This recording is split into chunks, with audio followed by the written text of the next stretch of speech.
All right, good morning. We are on Daf Nun. We started the Mishnah. We saw the Mishnah yesterday that says someone a special dispensation for a traveler that he can just see from far where he's going and designate a spot. So we said that if he's walking and he knows that certain tree he knows that tree is within 2,000 amot of his city. If he says Shivitati Tachtav, I want to be under that tree, that's no good because a tree could be very big and it's not clear exactly where under the tree he wants to be. Rather, he has to say Be'ikaro. He has to say at the tree trunk, that's my place. He has to designate an exact spot. And once he does that, even though he didn't put food there, even though he didn't walk there physically, that's okay. He can walk that till the tree, and if it's within 2,000 amot, he can walk 2,000 further and get home to his city. Okay, now we analyze this phrase, lo amad kelum, that if he didn't designate the trunk, but said the whole tree, then what actually happens? Machloket Rav and Shemuel. Rav is much more stringent. He said he didn't say anything at all because he didn't designate an exact spot. Therefore, there's no eruv, and he's going to be stuck in his 4 amot, his own personal space. Shemuel says, it means that lo amar kelum lebeto abal tachtav shalilan matzeh azil. He does designate somewhere under the tree. He didn't say exactly where. Therefore, he has to be machmir, as follows in this picture. If he's here, he has to assume. If he's coming from here, he has to assume that the worst possible case, that the place he designated is the far end of the tree. And so he has to be within 2,000 amot of the far end. And then when he gets there, he has to make sure that his home is within 2,000 amot from the close end of the tree. So you can't take into account the width of the tree when he's measuring that 4,000. And if you have that, then Shemuel says it's okay. So according to Rav, his statement does not apply at all when he doesn't designate an exact spot and he's stuck there. According to Shemuel, it does work. His statement does work. It's just that we are in doubt exactly where it is, and we have to be stringent about wherever it is. That's if he says just start that line, right? Not by the trunk. If he says the tree trunk, that's perfect. That's all good, right. Totally good. All right, now we are going to analyze Rav. What exactly is his thinking? So we have 2 versions of Rabba's statement. Amar Rabba, my ta'amad Rav, mishum de la misayem atre, because he didn't designate the exact spot, and therefore it's 0.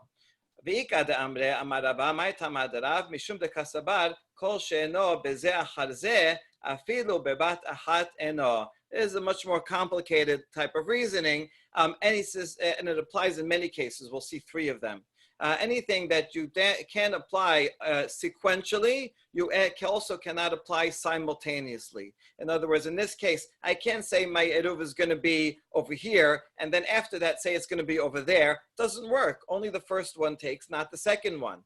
Therefore, if I try simultaneously to do both, then neither works, because nothing is ever quite exactly simultaneous. It's like if you have a seesaw, you can do one or the other, but if you try to both at the same time, then none of them are going to work at all. If he does it sequentially, it's also no good? It's also, if you do it sequentially, the first one's good, the second one's not.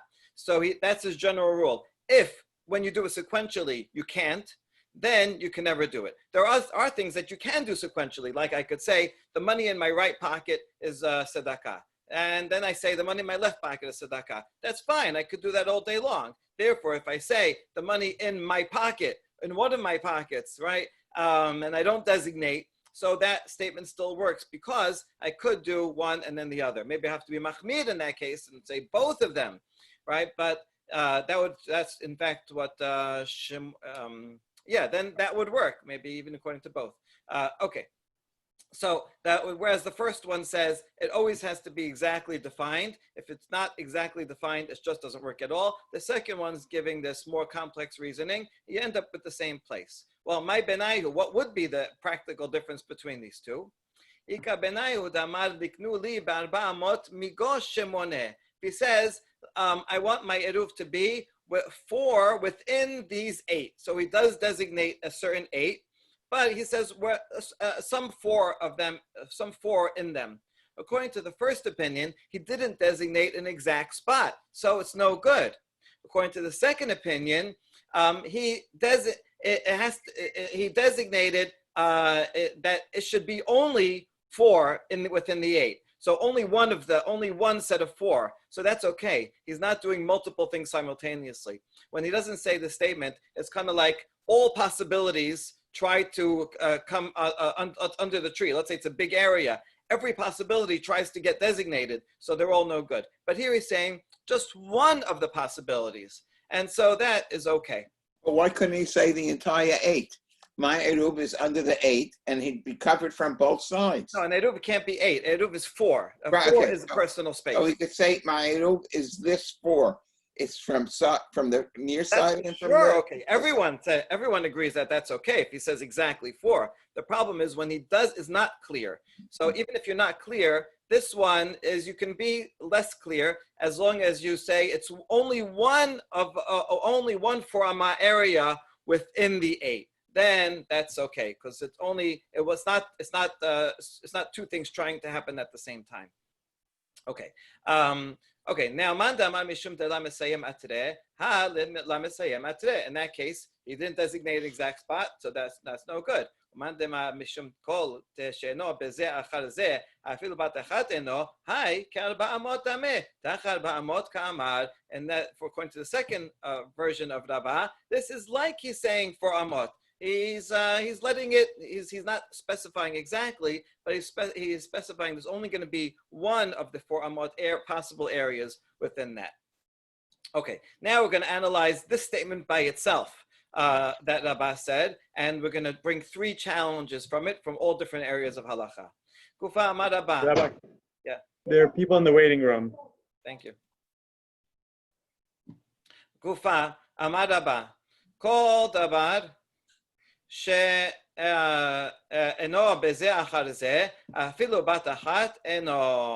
Okay, so here and now is again Rabbah's statement that anything that I cannot do sequentially does not even work simultaneously. Now Abaye challenges him.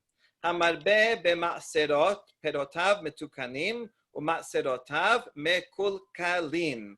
Okay,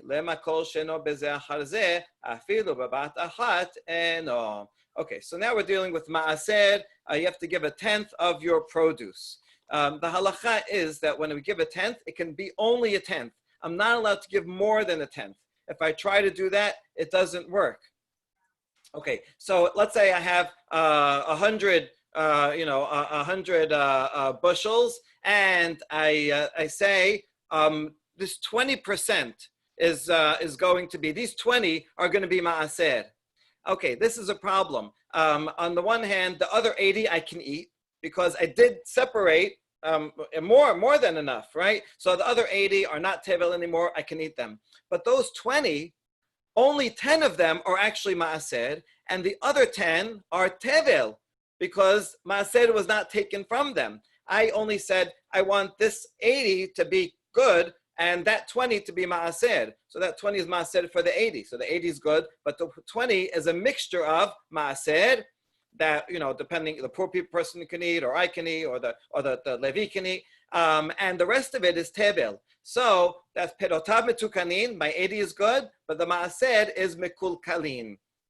Okay, so what we see is that the designation does in fact work. When I say that 20% should be ma'aser, it takes effect. Amai, lema kol sheno bezeh achar zeh afilu bat achat eno. Why don't we apply the same principle? Anything that I cannot do sequentially, right? And if I try to say 10%, and 5 minutes later I say I want to give another 10%, doesn't work. The second 10% statement is just 0. And since I cannot do it sequentially, when I try to do 10 and 10 at the same time, you should tell me that nothing happens and it all remains tebel. But that's not the halacha. The halacha is I can eat it. Okay, that's the challenge to Rabbah's principle. So we answer, Shaneh ma'aser di'ite lachatza'in di'amar tikdosh palga palga dechita'a kadsha. Ma'aser is different because ma'aser can apply to half of a grain. If I say, I want half of every one of these grains to be maaseh, that works. So therefore, when I take the 100 and I say these 20 should be maaseh, the statement can apply all at once because that 20%, half of each grain, will be maaseh, and that ends up being just 10%. I still couldn't eat the 20% because it's a mixture of maaseh and tevel, but since the maaseh is such a nature that it can apply to half of a thing, so that statement does make sense in and of itself. So okay, he got out of that statement. But now we'll bring a further challenge. Maaseh behema delete lachasain. Now, what are you going to do? A tenth of every animal that's a newborn animal, right? 3 times a year, you go through your herd, and he has all the animals pass through a gate, and he says 1, 2, 3, 4, 5, 6, 7, 8, 9, 10, and the one he says 10, that becomes maaseh. For an animal, either the whole animal is maaseh or none of the animal. You can't have half of a maaseh animal. And so now, what are you going to do with that? And we have a halacha in this case. Amar Rabba, yasu shenayim ba'asiri. Here we have a nice picture. If 2 of them, here are the animals, and so they're coming out of the gate. I counted 5, 6, 7, 8, 9, and then 2 squeezed into the gate at the 10th spot. And I said 10 on both of them. Now what happens, right? Only one of them can be the maaseh. So what is the halacha? He says, Asiri ve'achad asar me'oravin ze bazeh. The 10th and the 11th, those both of them that squeeze through are both going to be kodesh. Only one of them is actually maaseh. The other one will be a shelamim offering. And so you have to treat them both like korbanot. In other words, it does apply to both. Why? Why don't you tell me the principle of Rabbah? Anything that I cannot do sequentially, I also will not act simultaneously. If the 10th goes and then the 11th goes and I says maaseh and the next one is maaseh, it doesn't work. They're not both maaseh. So therefore, none of them should apply, and none of them should be maaseh. It'll just go back and do it all over again. So you see, Rabbah, your principle doesn't work because here they're both designated. Even though it wouldn't be sequentially, I wouldn't be able to designate both. The answer is Shane ma'aser behema di'ite bezeh acharze beta'ut. No, regarding ma'aser, there is a sequential halacha, which is very similar to the case that happened here. Mishnah says, Ditnan, kara l'tishiri asiri. You made a mistake, and as the 9th one came out, you jumped the gun. You said 7, 8, and then you skipped to 10. And so the 9th one, you called it 10. Well, that one is going to be a problem. You can't use it. And then the next one that came out, La Siri Tishii, you went backwards and you called the next one 9. But that is really the 10th. So actually that one becomes a maaseh. The one that went before, you can't use it. You have to let it just graze until it becomes a mum. And then the next one, you just said 9. So now naturally you're going to say 10. In other words, you said 7, 8, 10, 9, 10. That's a big problem because you said 10 and then you called it 10. The 9th one, you called it, here we have a picture, right? The 9th one, I called it, this one, I called it, was actually 9th one, I called it 10. The next one was 10, but I called it 9. And the next one was 11th, but I called it 10. So they all have some reason to have a problem. Only the middle one, only this one will actually be the maaseh. This one I can't use, I have to let it graze. This one becomes a shelamim offering. But the point is here that these are sequential. They're going to come out at the same time. And yet my statement saying 10 or right here and saying 10 here does apply to them. And therefore, since it does apply sequentially, it also applies simultaneously if they come out together. So there you go. He answered able to answer that question. What happens if you have 15? And you call them all 10? You did 9, then the 10th one, and then no, you're good. Only every 10th. So yeah, every 10th is I guess it means you round down. Okay.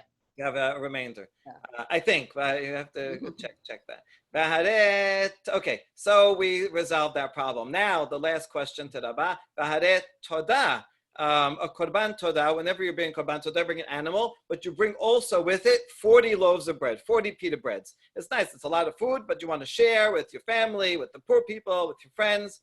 Okay, and the law here is that only 40. If I go and say I want to give 80, I want to give 100, it doesn't work. Only 40 of them are actually going to be Wait, kodesh. isn't it 4 different types?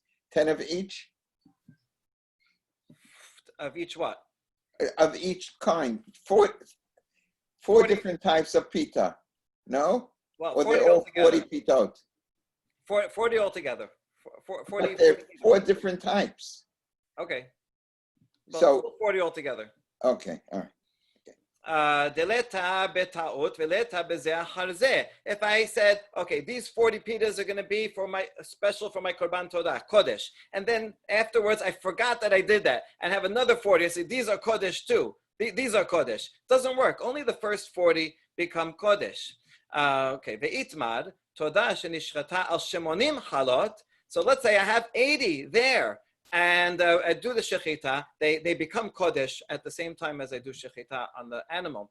Chizkiah amar, kachu ala arba'im mitoch shemonim. He says only 40 of the 80. And so we can ask why. In this case, sequential designation doesn't work. If I say these 40 and then these 40, that doesn't apply. And so therefore, also simultaneously, I should say, my statement does not apply at all, and I have no bread. But yet, Chizkiah says 40. That's our questions from Chizkiah. Happens to be a machloket. Rabbi Yochanan says, Lo kachu ala arba'im mitoch shemonim. He says they don't become. That would actually make sense according to Rabbi's rule. But we're going to ask a question from Chizkiah, who is Rabbi Yochanan's teacher. So now what are you going to do with this? Hait mad ala. His answer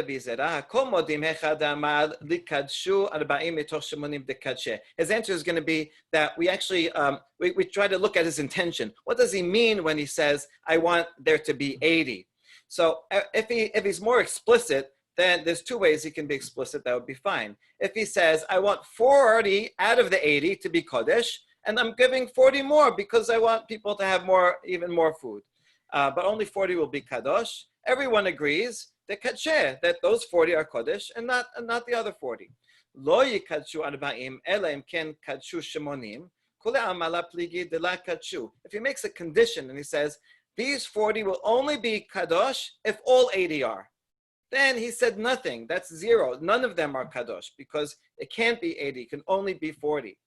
Ki pligi bistama. The question is when he said stam, he just said 80 are Kodesh. He didn't make it as a condition, and he didn't say 40 out of it. He just said 80. So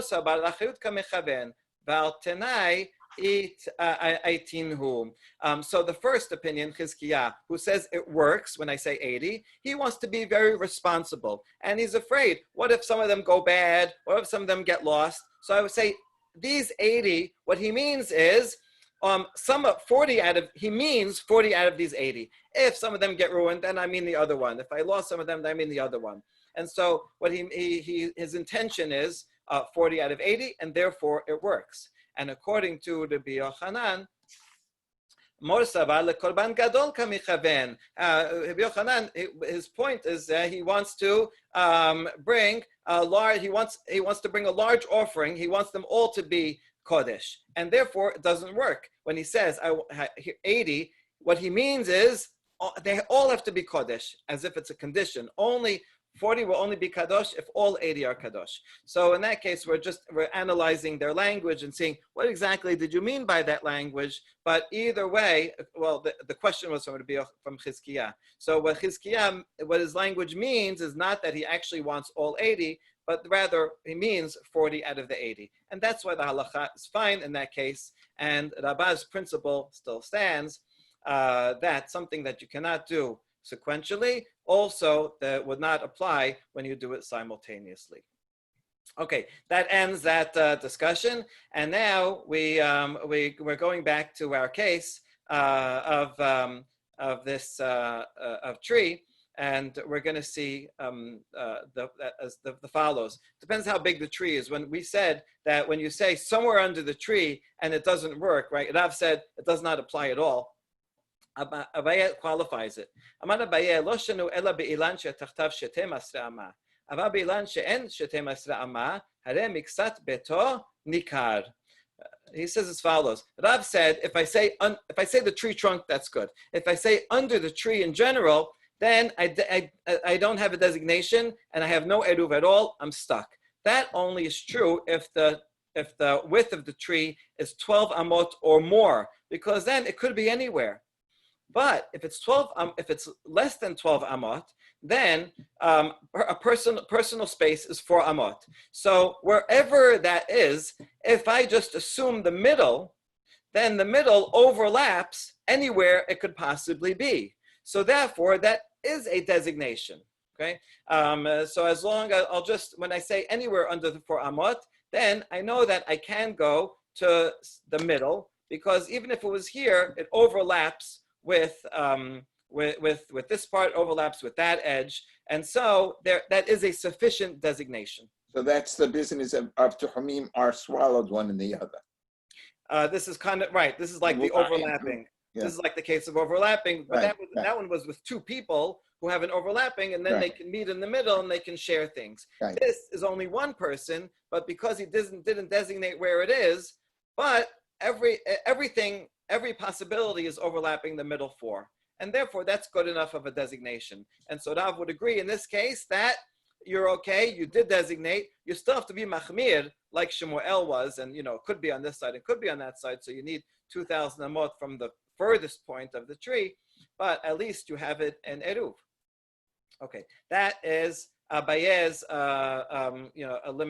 Abaye's kula here. מתקיף לרב הונא ברד רב יהושע, ממאי דבעל בעל מסיעתה כמסיים, דילמה בעל בעד ההגיסה, ובעל בעד ההגיסה כמסיים. He says, how do you know that that's the middle one? Maybe it's this side, maybe it's that side. His point is, it's not really good enough to say 4 amot. You need an exact spot. When you may say, this is my place. If my place is here, then it's not here. So a place is a point, not a 4 amot. The point is that if I have this point, this is my exact spot, I have 4 amot of personal space around it, but I don't designate the whole. So therefore, this is no good. Rather, he says, another solution, which is, Ela amar Rav Huna bered Rav Yoshua, lo shanu ela be'ilan shetachtav shemone amot. Aval be'ilan shetachtav sheva amot, hare miksat beton nikar. So it's a smaller kula, but still somewhat of a kula. If it's 8 amot wide, then that can be separated into 4 amot and 4 amot. That's no good. But if it's less than 8, well then I can just designate my point in the middle, and every 4 amot possibility overlaps that point. And so Rav would agree that if the tree is less than 8, then that's a sufficient designation. And so I carry from the tree. I have to make sure that the farthest point is within 2,000 amot. But there is a point that I know would be, no matter what the whatever the 4 amot designation is, I have a point that I know is within it. Do we ever make this distinction with people that your arba amot starting exactly at your center, as opposed to, where my shoulders start or from my front, Okay, and maybe not an exact point, but it's when usually you put a pita bread. I don't know, that's the spot. Right. Okay. So all right. So that's a kula that we have. Even according to Rav, he will allow that. Now we're going to end the daf with 2 baraitot.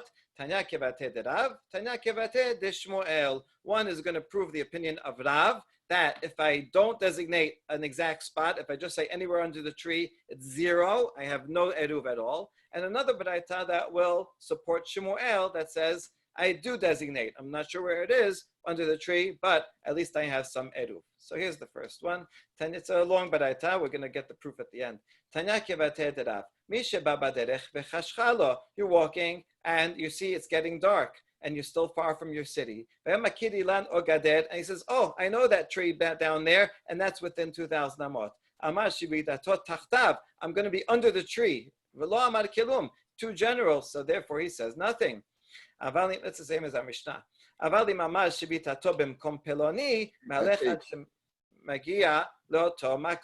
If he says that specific spot, then he can walk until that spot. And that will be a spot, and he can go around it 2,000 amot. And if his city is within that, then he's good. ששבת בתל שהוא גבוה 10 טפחים והוא מ4 אמות ועד בית סעתיים. All this has to be a specific, well-defined spot. You can't just say like, that blade of grass, or it has to be something that's defined, that has walls. For example, it could be a raised platform that's 10 tefachim high, and anywhere between 4 amot and 2 bet se'ah, right? That would be the biggest. That could be a platform, and that would be, we would call it a shut ha'yachid in terms of carrying. That's a designated spot. That's fine. Actually, it's even a big spot, but all that could be. Just like when you start an eruv in a city, if you don't make an eruv, if you start Shabbat in a city, you have the whole city as your space, and 2,000 amot beyond that. So the spot doesn't have to be an exact spot, right? It has to just be a defined domain. Or it could be, instead of a platform, deep pressed into the ground. That also would be considered a shut ha'yachid if it was 10 deep. Why are they making both of them a shut ha'yachid? It could be kamalit, it could be shut ha'rabbein. Well, I mean, if it's 10 tefachim, yeah. Well, it has to be defined. A karamelit is something that's not defined. It's open area. But is that how they're defining it? Whether it's a different reshut?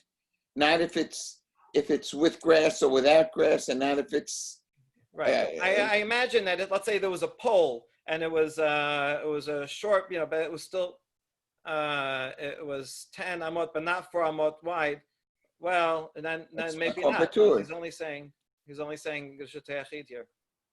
No, that would be makom petur.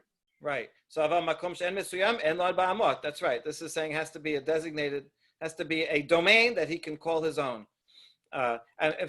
Look, in this case, he's doing it from far, so we could be a little machmir on him. If he's actually standing there, or he puts his bread there, he doesn't need to have it a shut ha'yachid, right? Wherever he is, wherever his bread is, it could be in the middle of a desert. That would be fine. It could be in the middle of a highway. Okay. Hayu shenayim, if 2 people walking together, echad makir ve'echad sheno makir. One knows the area, and one doesn't know the area. זה שאינו מכיר מוסר שביתתו למכיר והמכיר אומר שביתתי מקום פלוני. So the one that doesn't know the area says, listen, I don't know what tree is where and who's that. So he says, I'll leave it to you. So the one that knows the area says, I want to be in that tree because he knows where it is. And the other guy says, I'm with you. Wherever you are, I am. Okay, that works.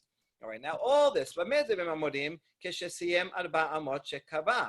אבל לא סיים 4 אמות שקבע, לא יזוז ממקומו. In all these things, you have to designate 4 amot area within that space, wherever you're designating. If you don't do that, then you're stuck. You can't move at all. So you see that this follows Rav, because if you don't designate it, then your statement does not apply, velo klum, right? And you have no eruv.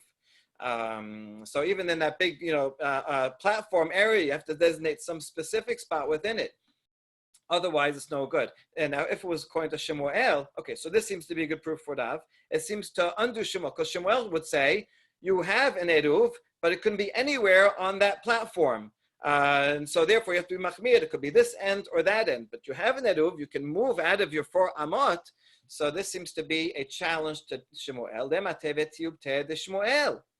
So this is a very difficult question for Shemuel. He's going to have to limit the case of this baraita to a very specific one. Amalach Shemuel hacha maiskinan kegon deika memekom raglav ve'ad ikaro tere al pe ve'arba garmide de'i mokmit le be'idach kisa de'ilan kam le lebar metechuma isayem 4 amot. When this baraita here says that you have to specify the 4 amot, the reason is it's because it's talking about a case where from where you're standing until the tree trunk is 2,000 amot and 4 amot more. That's the max you can move, because you can always move 4 amot because that's your personal space, and then you can start the 2,000 amot. So in other words, it's exactly the maximum. if now we assume it could be anywhere, you have to be machmir for anything. If the 4 amot are back on the other side of the tree, the far end of the tree from where I am, then I'm going to be outside it. And therefore, unless I say my 4 amot are exactly where at the tree trunk, if I don't say that, then it's no good because I have to be machmir. It might be in the further end, and that's why the Braita says it's no good. Okay, that's really weak. limiting. Very weak. Yeah. Okay.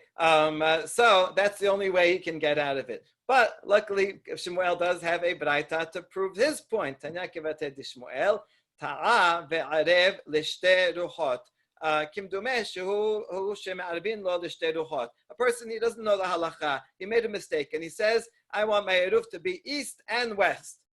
Not like tonight. We had a condition. Is if the rabbi comes from the east, okay. If he comes from the west, that was okay. He doesn't make a condition. It's I want to go east and west. Okay. He told the servants, go make an eruv. And so one of them goes west, one of them goes east, one of them goes north, one of them goes south. And so they got the confused message. And so now he has multiple eruvs that are contradictory. מהלך לצפון כערובו לדרום, ולדרום כערובו לצפון. In that case, he's limited by the maximum every direction. If he put his eruv, let's say, 1,000 amot to the east, then he can only walk 1,000 to the west. So it's the chumrah of all cases. If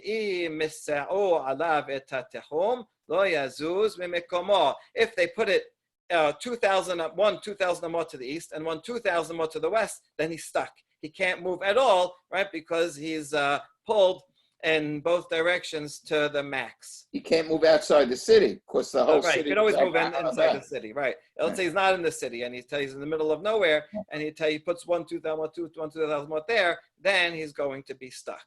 Okay, in this case, he did something where it's not clear what he meant, right? And rather, Rav in this case would say, you didn't designate an exact spot. You said here and you said there. So Rav would say that it's nothing at all.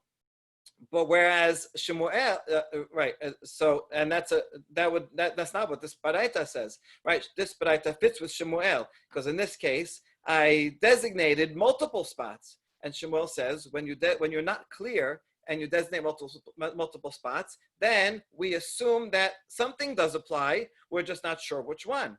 And that's the halacha here. The one in the west and the one in the east, we assume that they both apply, and we are stringent for both. So this proves Shmuel, and it's a challenge to Rav, because Rav would say none of them should apply. And let's say I put 1,000 to the west.